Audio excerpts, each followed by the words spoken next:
Welcome back to the channel, guys. I'm Mitch from BD Audio, where we like to dyno amps down under. On today's episode, this is an amp that belongs to my friend. He brought it in, said it wasn't working, can you have a look at it? I actually gave him an amp just so he could use in the meantime. And basically this here is a Cadence Z5000. This is one of the old school cheater amps. Now, if you have a look back in my old videos, you will notice that this is very similar to the old Z5000, except it was much bigger and orange. This, I believe, is called the carbon fiber version. And the reason these amplifiers are called cheater amps is because back in the old day, before term pros and all the clamping abilities and everything like that, they used to rate the amplifiers at their 4-ohm rating. So if you went into a class that was up to 100 watts, that would be on your 4-ohm rating. So whatever your amp was rated at, that would be the class you would be in. And this particular amp is rated a whopping 25 RMS times 1 at 4 ohms. So as far as its 4-ohm rating goes, 25 watts. Obviously, it's going to do way more than that. As you can tell, this amp is a lot bigger than my hand. But at a 2-ohm rating, it's rated 750 RMS, and it doesn't have a 1-ohm rating. So on this side of the amplifier, you have your inputs. You have your ground, your remote, and your positive. These are 4-gauge with 8-gauge remote. You then have a part where you can wire up a capacitor, or ideally you can wire up another amplifier.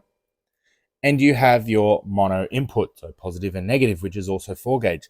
Now, unfortunately, they do not fit a 4-gauge input. So I did have to run just wire. You couldn't do a 4-gauge to 0-gauge input, such like this one.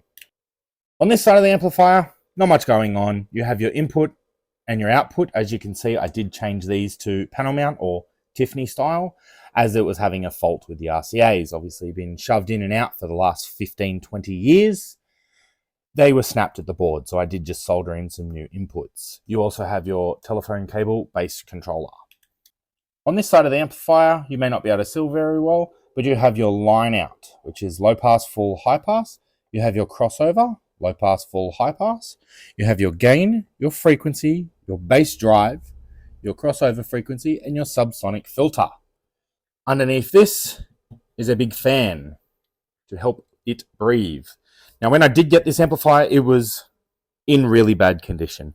It's been sitting in my friend's boot in the car. It was sitting in water, it's collected dust, so unfortunately I don't have any photos of it, but it was in pretty bad condition. The fan had that much dust in it that it wouldn't really work. The whole board was caked with dust, and the chrome was basically black. So I did manage to polish up the chrome and get it quite nice. There is a fair bit of rust that you can see that's pitted, and unfortunately I wasn't able to get to that.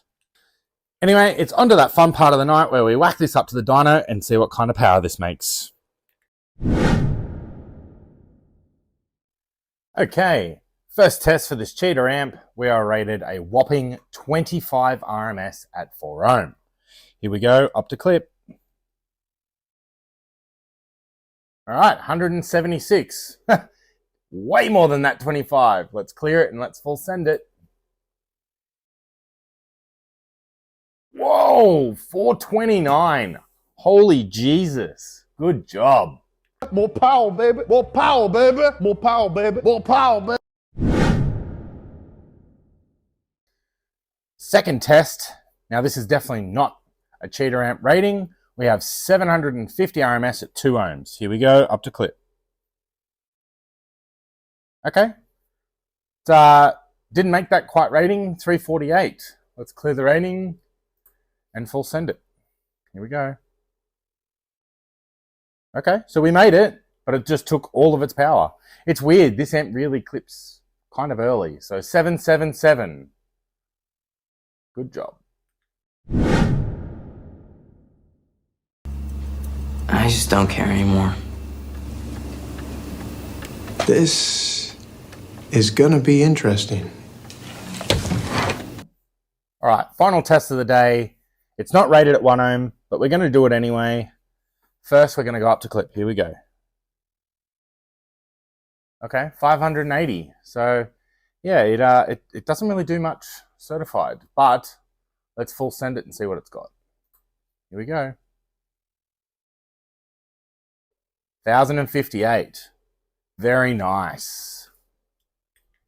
Well, I guess we better pop the back panel off this. In this case, it's the front panel. As you can see, it's got a plastic clamp over the top and then a Perspex screen.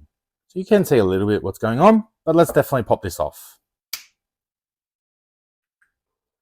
So now that that's off, you can see the fan where it was venting on the bottom. Goes up through the end there. Let's get this clear acrylic piece off. And there we go. There's the inside. A lot of empty board space, I will say that. But for a 25 RMS 4 amp, not much to expect.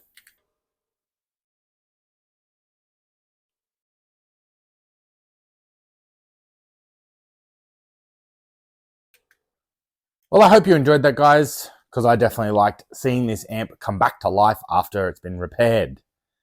If you did like what we do on the channel, make sure you hit that subscribe button, ring the bell for notifications.